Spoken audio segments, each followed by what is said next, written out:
All right, what's going on, BE3? What's up? So, this is an interesting one because you got a little bit of feistiness coming on because I'm a little bit pissed off and excited and aggravated and mad and everything all rolled into one right now. And so I think that kind of sets an interesting stage. And here's why. There are people that do not understand how freaking lucky we are right now, right? And right now, in this market, in this industry, with these mortgage rates, with this consumer confidence, with this stock market, with this supply and demand metrics, with the highest level people using agents in this industry in the history of the planet, right? It's never, ever, ever, ever, ever, it's never been better. Yeah, right? agreed. What percentage of people are actually thinking that? That's the problem. And here's why I'm pissed. Because some of the coachings that I'm doing right now are with people that are taking everything for granted. Because I'll do it next week is a valid thought right now. Right? And it was last week, and it was the last week, and it was the last week, and everyone thinks it will be the next week, and the next week, and the next week, and the next week. And that's the biggest challenge that we face, you face, because it's true. Right? Yeah. Why do today what will still be here tomorrow? Right? Is something that your drunk monkey comes into your brain and says, look, you should be doing this, but you know what? You didn't hit your 5 contacts tomorrow. Next week, you'll be riled up. We'll just go hit 30 next week. We'll just block out Monday and Tuesday. I'll start knocking on some doors. I'm going to finally post that content. I'll shoot some stuff this weekend. It's Friday. I'll get to it Monday. And it's a valid point because it's been okay. Well, it's logical, right? It's not logical, but they're justifying it to themselves.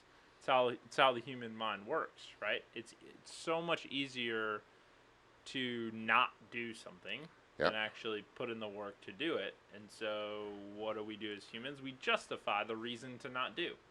And it's a valid justification right now. And this is what's pissing me off a lot. Because last week we had one day when the stock market took a total crap. Yep. Right? And what was it, 800 or 900 points down? Yeah, it was a significant day, right? Mm-hmm. Now, it's recovered since then. And everyone's like, yeah, everything's good. Don't worry about it. But that should have been a complete butt pucker moment for a lot of people. Because hashtag butt pucker. So, but let me continue on with that story. It sounded like you said the other one. I said pucker with a P.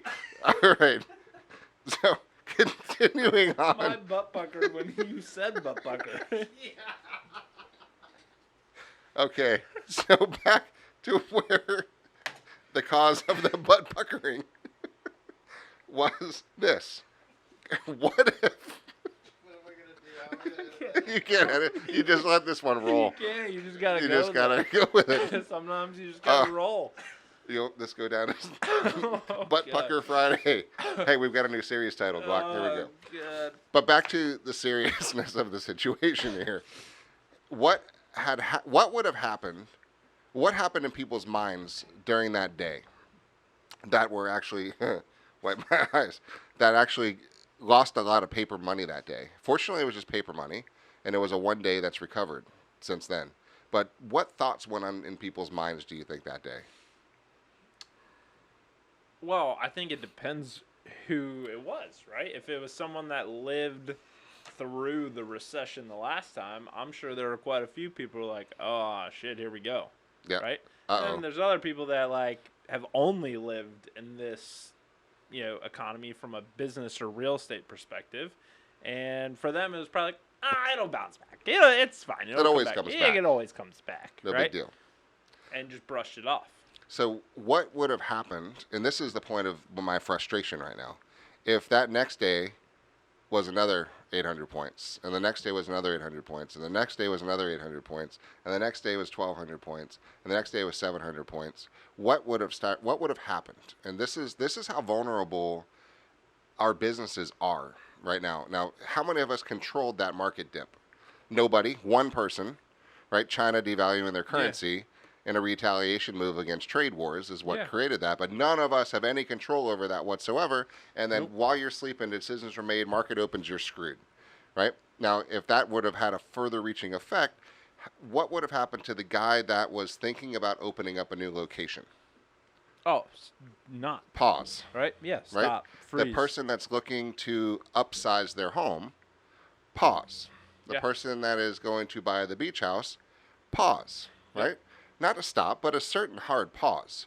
And the hard pause is what causes everything, because what drives us completely is consumer confidence, right? Yeah, And as when- soon as fear sets in, everything changes. And especially with it's all consumer confidence. So here's my problem. This one of the coachings I was just doing 2 days ago with one of these agents. It still pisses me off.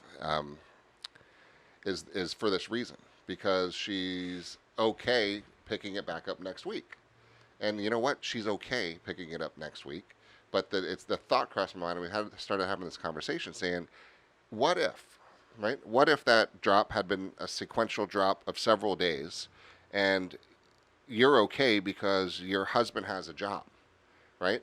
You're okay because your wife has a job, or your husband has a job, or you have a little bit of retirement account in your 401k, and you've got a cushion of comfort, okay? And you're comfortable being uncomfortable because you're comfortable. So here's where it really happens. If you get a day or a week like that of sequential things and things start to hit the pause button, that's when layoffs start. That's when office expansions contract. That's when everything pauses, and that's when people start losing their jobs. Yeah. Now, what's going to happen if, and this is the conversation, if and when your husband loses his job, everything changes. Okay? Yeah. The ability to do this next week starts to doing it right now. Okay? So my point is, you have to right now, and we did this at a big group of people in the Tampa office yesterday. We had a bunch of the top agents together for a lunch, and we said, this is the time to stockpile cash. And this is the message I want to make sure we get across today. What does it cost you to live?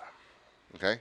I'm not talking about extravagant trips or anything. I'm talking about live. From your rent/mortgage, your insurance, your car insurance, your gas, your food, your bills, your haircut, your life, okay? You have a number. You better know what that number is, because that's what your monthly nut is, okay? If you're fortunate to have a couple people contributing to that nut and it's easy to cover, great, okay? You're lucky for now, but when things happen, you're not going to be lucky, and I don't want people to have the pain that I experienced and a lot of other people experienced in the last downturn on this one. So my goal is to make sure that you know that number, and we create earned income right now at a massive level to give you the capital to deploy into other ventures that will spit off enough cash to cover your monthly nut. Okay? Yep. So this way you don't hit freak out mode. You can be in oh shit mode, but it's not freak out mode, and you can survive and not lose your home.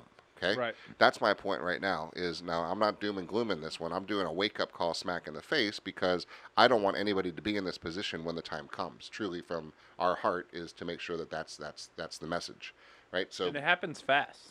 Like, if you look at the last recession, obviously there were a lot of factors building up to that for quite some time, but literally one day everything appeared to be fine, and the next day it wasn't.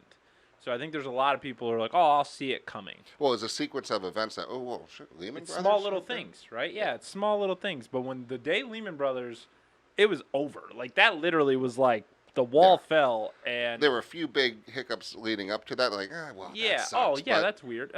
Yeah, that hurt, right? But it was very, very quick. And then I think it was heavily prolonged because of consumer confidence. Because what happens, right? That effect happened, and then all the media and everyone's telling you how bad it is. and the pause And buttons hit. yeah, so everyone's like, oh, crap. If they're saying it's bad, it must really be bad. And everyone freezes. Well, what happens when they freeze? More bad stuff happens. And That's so right. and then it prolongs. And Right. so it became this huge thing.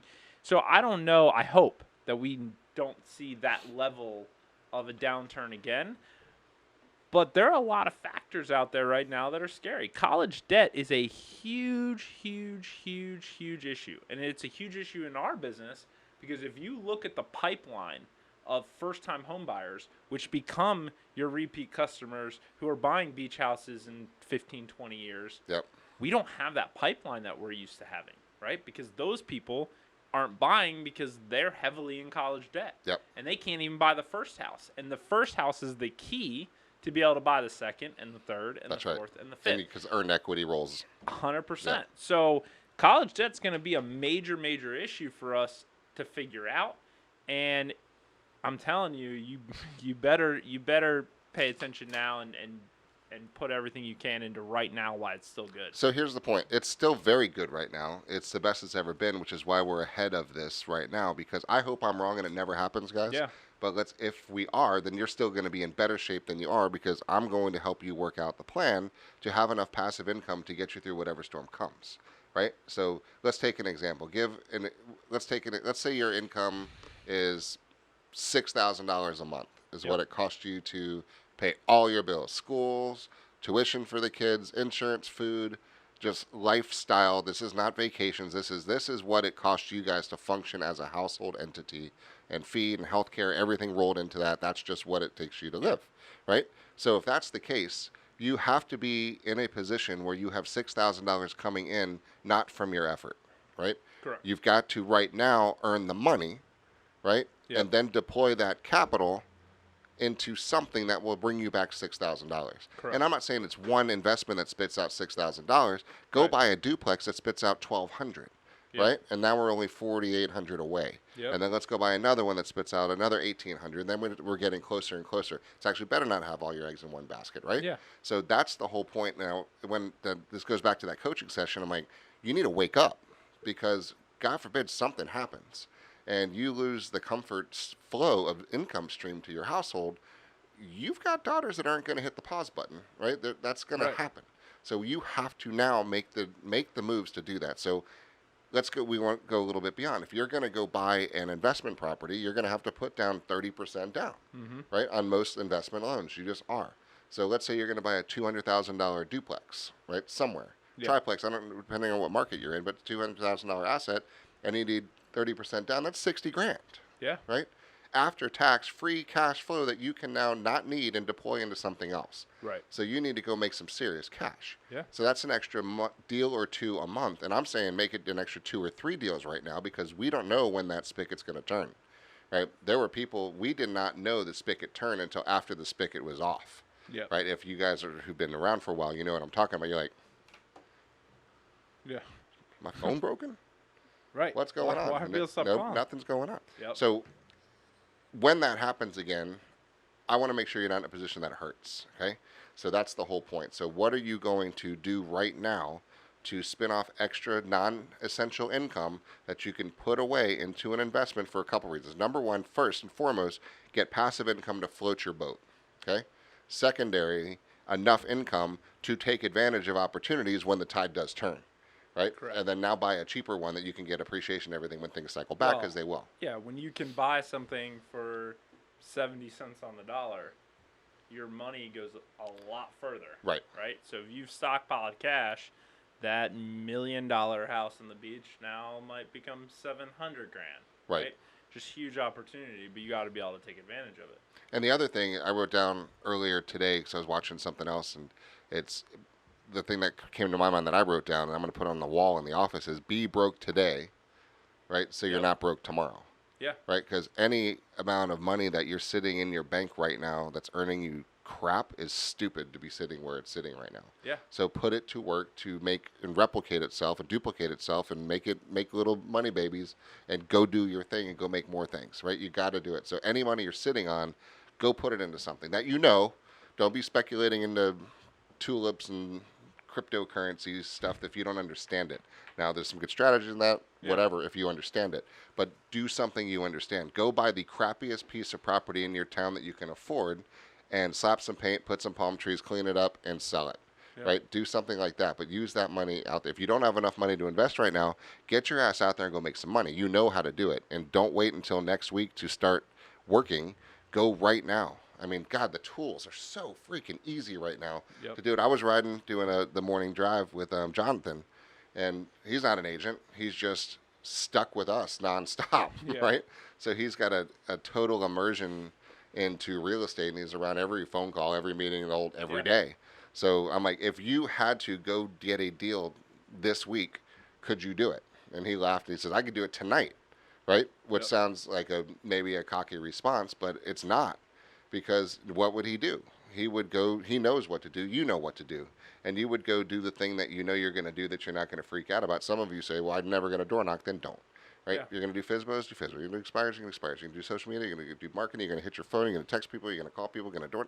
You know what to do, right? The question is, how do we help you stop BSing yourself that next Monday will always be there? Because it's not. Right. Okay? So that's my message for today is next Monday is not promised to you. This market is not promised to you. And there will be a time where you will look back and the headlines today, mortgage rates drop again in like the low threes, right? You're going to be looking back and saying, are you kidding me? There was such an inventory shortage. Every listing I took that was priced well sold within a couple of weeks. I had buyers I can just ignore because there's so many of them coming around the corner, and life is good. I don't need to worry. I'll go harder next week. Yep. And I know that next week's coming when the phone is going to be cricket land, right? Yep. So right now it's not. So please, please, please heed this warning, and I hope I'm wrong, and if I am, you still have great investment properties. But if I'm right, you're going to say, damn, thank you. I'm glad that this was something that we needed to do. So that's the hardcore, from the heart advice to you right now is forget about next Monday. Do it today. I know it's a weekend. You're going to wish you had these types of times in a weekend when things do change, and take advantage of it and grow it and crush it on that one. Yep. What are some Stop. final thoughts from you? Stop all the excuses. I mean, for me, I think that's what it comes down. What's the for- first thing to do today?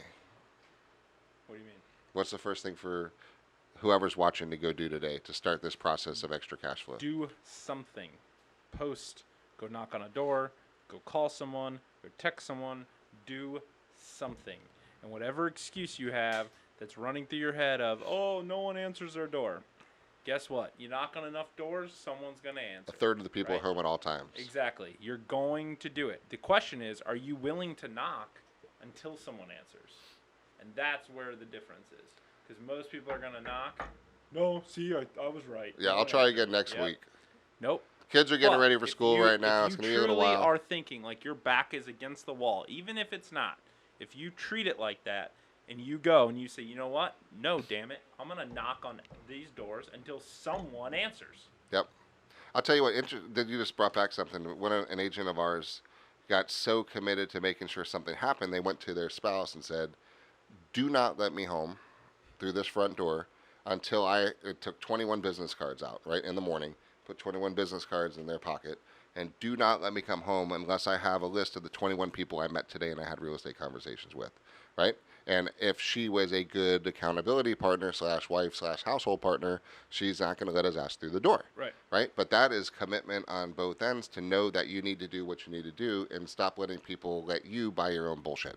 Yeah. Right? So whatever works for you from an accountability standpoint, do it. If you need some push, guidance, help, mental block clearing, reach out to me, Mike. Reach out to me. Reach out to Craig. Reach out to any of us. Yeah. Right? And, I don't care if you work for us or not.